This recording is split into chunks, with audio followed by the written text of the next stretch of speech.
कधी खूप राग येतो, कधी कधी रडायला येतं, काही कारण नसताना मूड खराब होतो.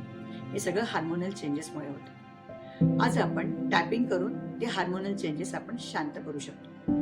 माझ्यासोबत तुम्हीही टॅपिंग करा. मी जे काही अफर्मेशन म्हणेल माझ्यासोबत तुम्ही रिपीट करा. आपण सुरुवात करूया कराटे चॉप पासून. कराटे चॉप म्हणजे हाताच्या या साईडला कराटे चॉप म्हणतात. तिथे आपण हलकी हलकी टॅप करत करत म्हणायचं आहे, माझ्या भावनांवर माझं नियंत्रण नसल्यासारखं वाटतं, पण मी स्वतःला स्वीकारते.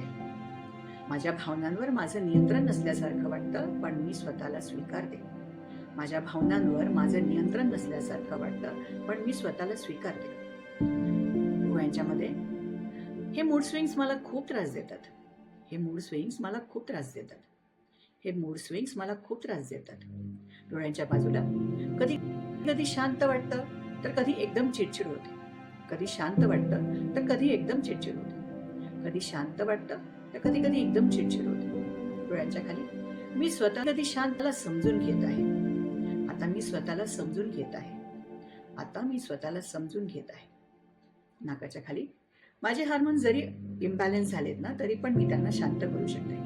माझे हार्मोन्स इम्बॅलन्स झालेत, पण मी त्यांना शांत करू शकते. माझे हार्मोन्स जरी इम्बॅलन्स झाले तरी मी त्यांना शांत करू शकते. वटीला मी आता हार्मोन्स जरी स्थिर आणि शांत होत आहे. मी आता स्थिर आणि शांत होत आहे. मी आता स्थिर आणि शांत होत आहे. कॉलर बनला मी माझ्या मनावर आणि शरीरावर प्रेम करते. मी माझ्या मनावर आणि शरीरावर प्रेम करते.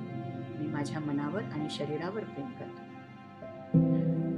डोक्याच्या मध्यभागी मी माझा मूड आता संतुलित होत आहे. माझा मूड आता संतुलित होत आहे. माझा मूड आता संतुलित होत आहे. माझा मूड आता संतुलित होत आहे. माझा मूड आणि त्यानंतर एक दीर्घ श्वास घ्यायचा. हे जर तुम्ही रोज केलं तर तुम्हाला तुमच्या मूड स्विंग्समध्ये, तुमच्या हार्मोनल चेंजेसमध्ये बदल झालेला दिसून येईल. तुमचाही मूड स्विंग होतो का? बॅलन्स असं मला कमेंट्समध्ये टाका. मी तुम्हाला अजून डीप हिलिंगच्या टिप्स देईन. धन्यवाद.